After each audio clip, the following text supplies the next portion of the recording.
دنیا بھر میں اہل اسلام رمضان المبارک کے آخری عشرہ میں اعتکاف کی حالت میں اللہ جل جلالہ کی بارگاہ میں حاضر ہوتے ہیں، رب ذوالجلال کی بارگاہ میں اپنی آرزویں، اپنی محبتوں کے نذرانے پیش کر کے اللہ جل جلالہ کی خصوصی توجہ اپنی طرف مبذول کرواتے ہیں۔ اور آج کا درس قرآن و سنت اعتکاف کے حوالہ سے ہی ہے۔ اعتکاف ایک پرانی عبادت ہے۔ حضور علیہ الصلاۃ والتسلیم کے زمانہ پاک سے بھی پہلے لوگ اللہ جل جلالہ کی بارگاہ میں اعتکاف کیا کرتے تھے۔ ابراہیم اور اسماعیل علیہ السلام، آپ سے رب ذوالجلال نے پکا وعدہ یہ لیا کہ آپ میرے گھر کو صاف رکھیں گے۔ کن کے لیے گھر کو صاف رکھیں گے؟ للطائفین، وہ لوگ جو طواف کعبہ کرنے کے لیے آتے ہیں، میرے گھر کی صفائی آپ ان کے لیے کریں گے۔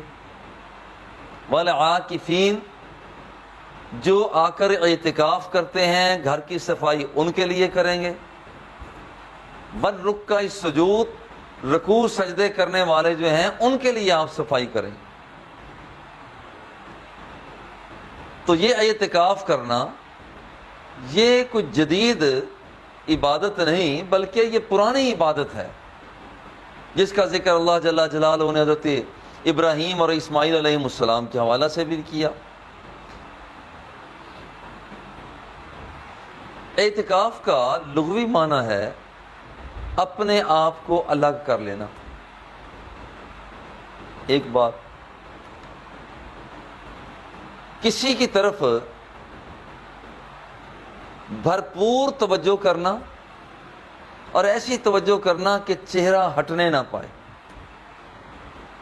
اب یہ مفہوم ذرا غور کریں کہ ایک شخص دوسرے کی طرف دیکھنا شروع کرتا ہے، اس انداز میں دیکھتا ہے کہ اس کا چہرہ اس سے اور اس کا چہرہ اس سے ہٹنے نہ پائے، یعنی یہ اسے تک رہا ہے، وہ اسے تک رہا ہے، دونوں ایک دوسرے کو تک رہے ہوں، تو اعتکاف کا یہ مفہوم پایا جاتا ہے۔ اور اصطلاح میں، شریعت اسلامیہ میں اعتکاف کسے کہا جاتا ہے؟ اعتکاف کہتے ہیں کہ دنیا بھر کی علائشوں سے الگ ہو کر اللہ جل جلالہ کی بارگاہ میں بندہ پہنچ جاتا ہے، دنیا بھر کے دھندوں کو آزاد ہو کر اللہ جل جلالہ کی بارگاہ میں پہنچتا ہے کہ میرے اللہ، سب زمانے کو چھوڑ چھاڑ کر میں تیری بارگاہ میں آ گیا، اب میری توجہ وہاں نہیں ہے، میرا دھیان تیری طرف ہے۔ یا اللہ، اب تو کیا میرے ساتھ سلوک کرتا ہے؟ اب یہ جب بندہ اس انداز میں آتا ہے، عبادت کی نیت سے مسجد کے اندر ٹھہرتا ہے، اللہ جل جلالہ کی بارگاہ میں حاضر ہو کر یہ جو اس کا بندگی کا تعلق ہوتا ہے کہ میرے مولا، میں تیرا بندہ ہوں، تو میرا اللہ ہے، وہ اس معاہدے کی تجدید کرتا ہے۔